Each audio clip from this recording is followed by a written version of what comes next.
People love to complain. Study has shown that during a conversation we complain once every minute. That's crazy. It seems as though complaining has become a part of how we communicate. The brain seems wired for complaining. Is that true? And what effect does complaining have on our brain? Our brain is always growing, not in size but in ability. The brain is able to adapt to our experiences. This is called neuroplasticity.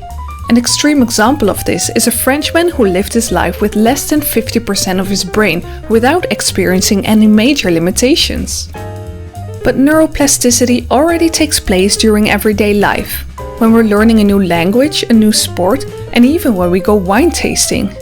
When we learn, do, or say something, the connectivity between neurons in your brain increases. So the next time you do or say the same thing, it gets easier. This is why training makes you better at something. This also applies to how we speak. When we complain, it gets easier for our brains to complain again. Repeated complaining changes the brain and makes it easier. Your brain gets trained.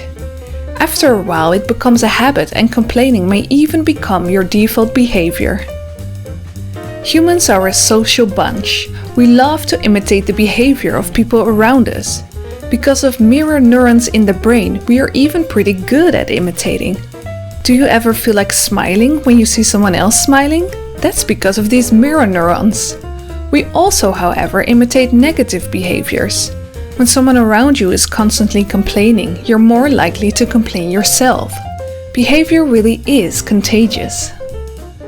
Complaining is even bad for our health. Complaining increases the release of stress hormone cortisol. Cortisol raises blood pressure and blood sugar, it impairs the immune system and can cause high cholesterol and diabetes. Plus, it can also lead to memory problems. If you like this video, make sure to subscribe to see more videos like this.